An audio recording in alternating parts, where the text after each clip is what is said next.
आज हम मलिक मोहम्मद जायसी के पद्मावत के 30वें खंड नागमती वियोग खंड के दूसरे पद की व्याख्या करेंगे। पहले पद की व्याख्या पहले ही की जा चुकी है।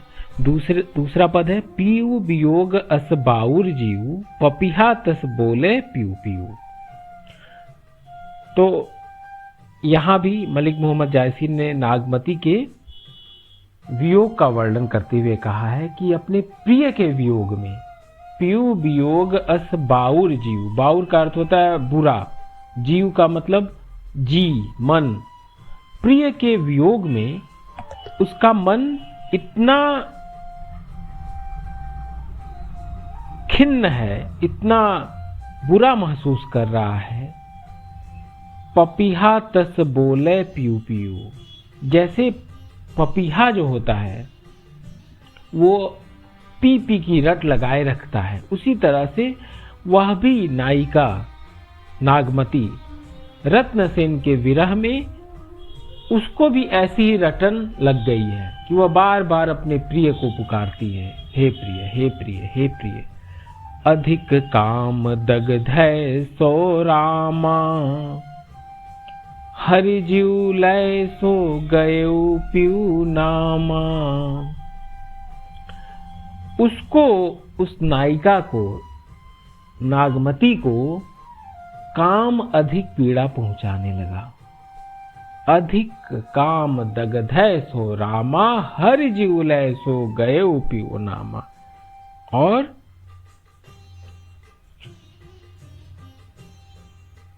उसने प्रिय के नाम से मानो उसके प्राण का ही हरण कर लिया है।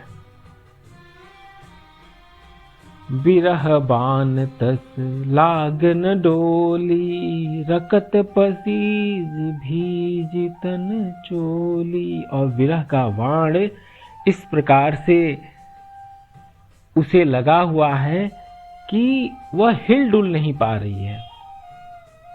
युद्ध क्षेत्र में यदि किसी को बाण लग जाए जिस प्रकार से, और वो उसी अवस्था में पड़ा रह जाए, एकदम स्थिर हो जाए, तो यानी उसको दर्द तकलीफ पीड़ा बहुत अधिक होगी। वह स्थिर हो गई है। बिरह बान तस लागन डोली, मतलब डोल नहीं पा रही है। रकत पसीज भीजी तन चोली। और विरह का बाण इस प्रकार से लगा है कि जैसे रक्त एकदम से बहे जा रहा है और पसीना पसीने से के रूप में, या कहें रक्त को और पसीने को एक साथ सम्मिलित करके मलिक मोहम्मद जायसी ये कहना चाहते हैं कि जिस प्रकार से बाण लगने से रक्त बहने लगे और उस व्यक्ति का, उस स्त्री का पूरा अंग रक्त से स्नात हो जाएगा, रक्त से भर जाएगा, उसी प्रकार से उसके पसीने से, विरह के बाण से उसका पसीने से भरा, उसकी चोली भर गई है। उसका वस्त्र, ऊपरी वस्त्र जो है पसीने से तिरबितर हो गया है। सखी ही हेरी हार मन मारी।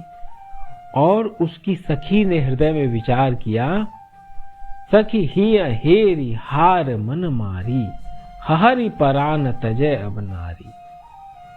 कि यह जो नागमती है, यह जो कन्या बाला है, वह अब अपने मन को वश में नहीं कर पा रही है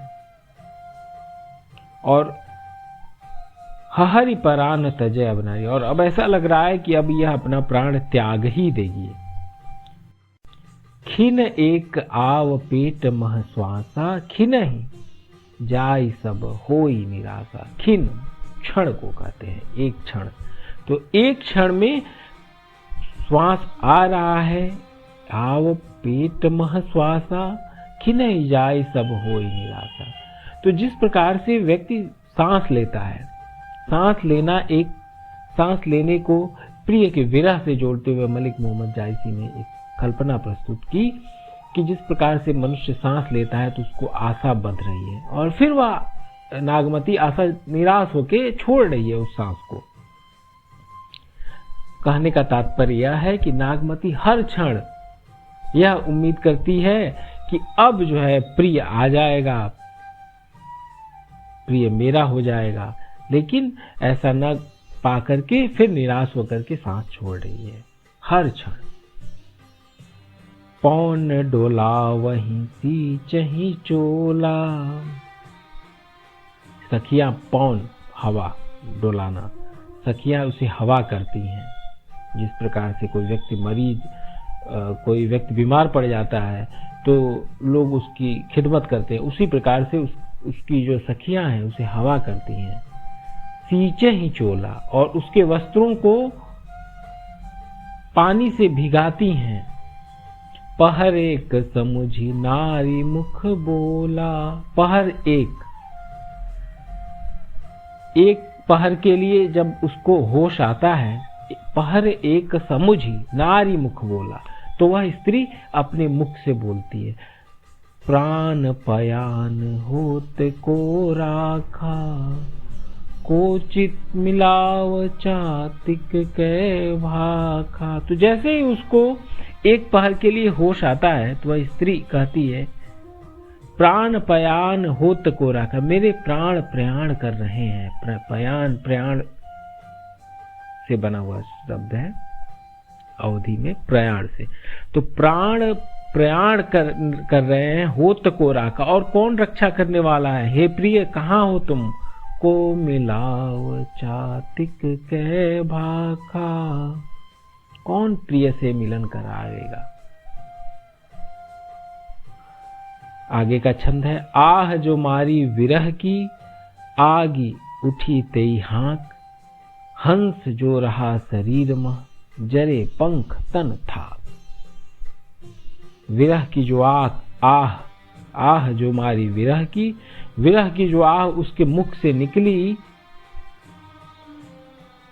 उसके उठी तेई हाँक, उसके झोंके से हाँक, आगे उठी तेई हाँक, तो उसके झोंके से, हाँक मतलब झोंक से, तो उसके झोंक से जो आग उठा, हंस जो रहा शरीर में, तो जो शरीर में हंस था, हंस कहते हैं प्राण को, कबीर आदि के पदों में यह ज्यादा मिलता है।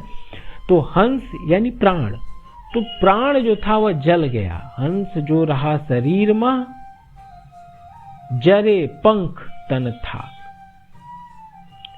और उसके पंख जल गए।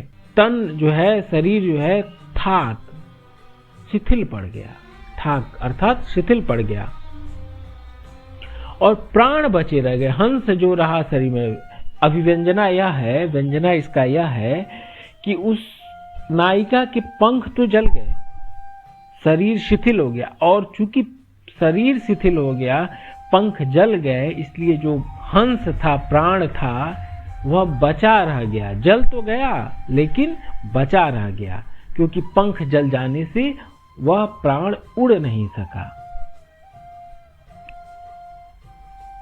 तो ये दूसरे पद की व्याख्या रही। इसी प्रकार हम क्रमशः पूरे नागमती वियोग खंड का और पद्मावत के अधिकांश अंशों का एक एक करके व्याख्या करेंगे। प्रस्तुत पद में भी नागमती के विरह का मर्मस्पर्शी चित्रण है। यदि कोई प्रश्न हो, कोई टिप्पणी हो, कोई सुझाव हो तो हमें जरूर बताएं। बहुत बहुत धन्यवाद।